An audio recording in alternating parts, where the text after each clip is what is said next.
வணக்கம். சமையலில் அசத்த சில டிப்ஸ்.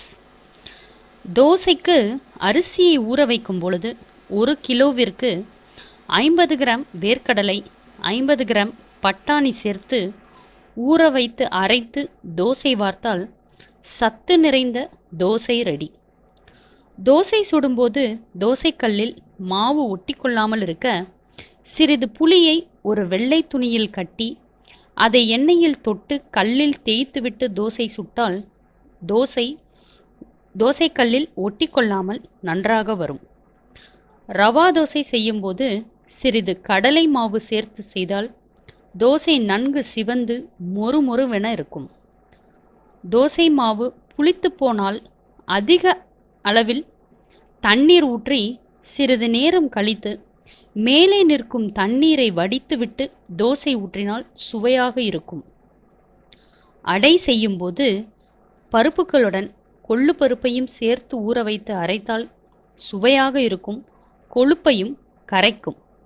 கேரட் மற்றும் பீட்ரூட்டை நன்றாக துருவி தோசை மாவில் கலந்து தோசை வார்த்தால் தோசை நல்ல நிறத்துடனும் சுவையாகவும் இருக்கும். இட்லி பொடியுடன் சிறிது வெந்தயத்தை வறுத்து பொடி செய்து சேர்த்தால் மணமாக இருக்கும், வயிற்று கோளாறுகளுக்கு நல்லது. இட்லி பொடி தயாரிக்கும் போது 1 டீஸ்பூன் மல்லியை வறுத்து மற்ற சாமான்களுடன் சேர்த்து பொடி செய்தால் இட்லி பொடி வாசனையாக இருக்கும்.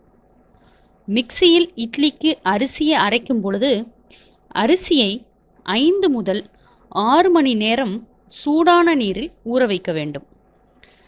இட்லி மாவு புளிக்காமல் இருப்பதற்கு வெற்றிலையை காம்பு கிள்ளாமல் மாவில் போடவும். அப்படி செய்தால் 2 நாட்கள் கெடாமலும் புளிக்காமலும் இருக்கும். இட்லி மாவுடன் சிறிது வெண்டைக்காய் போட்டு அரைத்தால் இட்லி மாவு மிருதுவாக இருக்கும். தேங்காய் சட்னி மிகவும் சுவையாக இருக்க நாம் அரைக்கும் சட்னியில் பாதி தேங்காயும் பாதி கொத்தமல்லியும் சேர்த்து அரைத்தால் மிகவும் ருசியாக இருக்கும். வெங்காயம் வதக்கும் போது சிறிதளவு சர்க்கரை சேர்த்தால் எளிதில் வதங்கிவிடும். இட்லிக்கு மாவு அரைக்கும் போது 1 கைப்பிடி சமைத்த சாதம் சேர்த்து அரைத்தால் இட்லி மென்மையாக இருக்கும். இட்லி மாவில் உளுந்து போதாமல் மாவு கெட்டியாக இருந்தால் பச்சை அப்பளத்தை தண்ணீரில் நனைத்து மிக்சியில் போட்டு அரைத்து மாவில் கலந்து விட்டால் இட்லி மிருதுவாகவும் சுவையாகவும் இருக்கும். இட்லி மாவுடன் சிறிது அவல் அல்லது ஜவ்வரிசி சேர்த்து ஊற வைத்து அரைத்தால் இட்லி மாவு மிருதுவாக இருக்கும். இறாலை உரித்து கழுவியதும் சிறிது நேரம் மோரில் ஊற வைத்தால் இறாலின் வாடை குறையும், அதோடு சுவையும் அதிகமாக இருக்கும்.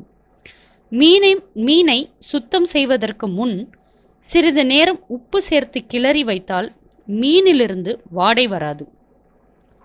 புளி பேஸ்ட் தயாரித்து ஐஸ் கட்டிகளைப் போல் செய்து வைத்தால் புளிக்குழம்பு, வத்தல் குழம்பு, மீன் குழம்பு, கருவாட்டு குழம்பு என எல்லாவற்றிற்கும் பயன்படும்.